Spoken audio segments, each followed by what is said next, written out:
আসসালামু আলাইকুম। আজকে আমি রান্না করে দেখাবো কিভাবে শুধু সবজি ছাড়াই পাস্তা রান্না করা যায়। প্রথমে পরিমাণ মতো পানি গরম করতে দিয়েছি। পানিটা গরম হয়ে গেলেই পাস্তাটা ঢেলে দেব। পানিটা ফুটে উঠেছে, এবার পাস্তাটা ঢেলে দেব।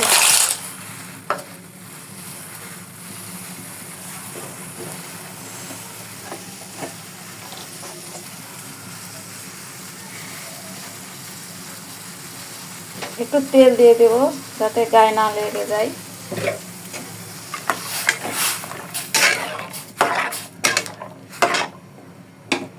এবার পাস্তাগুলো আমি সিদ্ধ করে নিয়ে নেব।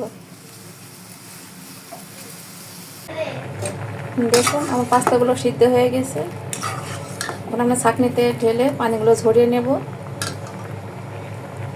পানিগুলো ঝরতে থাক, এই সময় আমরা পাস্তার মশলাটা রেডি করে নিই। তেলটা গরম হয়ে গেছে, এরপর দিয়ে দেব পেঁয়াজ। পেঁয়াজটা বাদামি রং হয়ে গেলে এবার মশলাগুলো দিয়ে দেব।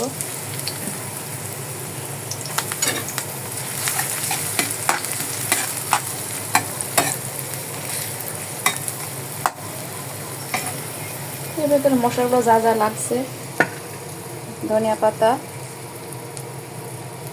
গরম মশলা, গোলমরিচ গুঁড়ো, কালার হওয়ার জন্য সামান্য হলুদ, মরিচ দিয়েছি সামান্য, কারণ বাচ্চারা ঝাল খেতে পছন্দ করে না। চাট মশলা এটা দেওয়াই লাগবে, যেহেতু আমি কোনো সবজি দিচ্ছি না। চাট মশলা দিলে স্বাদটা ভালো আসবে।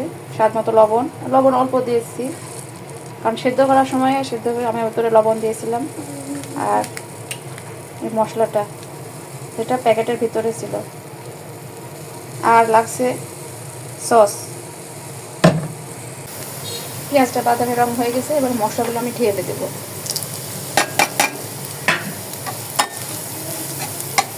মশলাগুলো পড়ে যেতে না যায় এখন একটু পানি দিয়ে দেবো।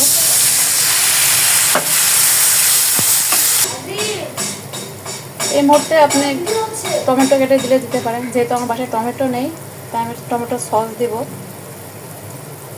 সস একটু বেশি দেবো, যেহেতু আমি টমেটো দিচ্ছি না। 1 টেবিল চামচ।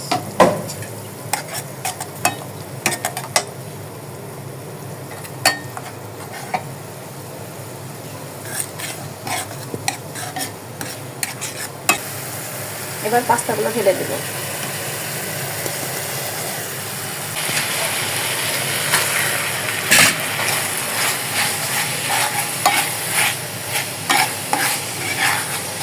এবার একটু পানি ঢেলে দেবো।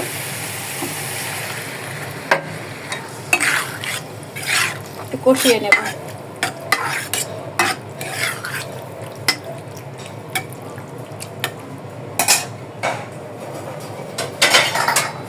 ঢেকে দেবো।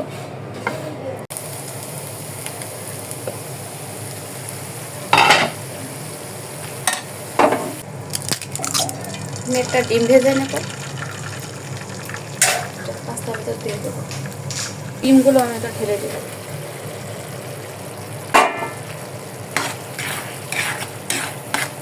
লবণ থেকে দেখো ঠিক হয়েছে কিনা,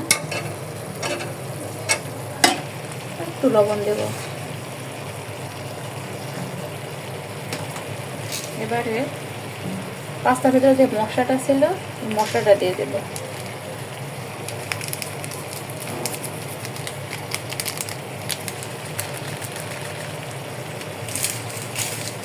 সামান্য টেস্টিং সল্ট দেব। এবার ভালো করে নেড়ে নেব।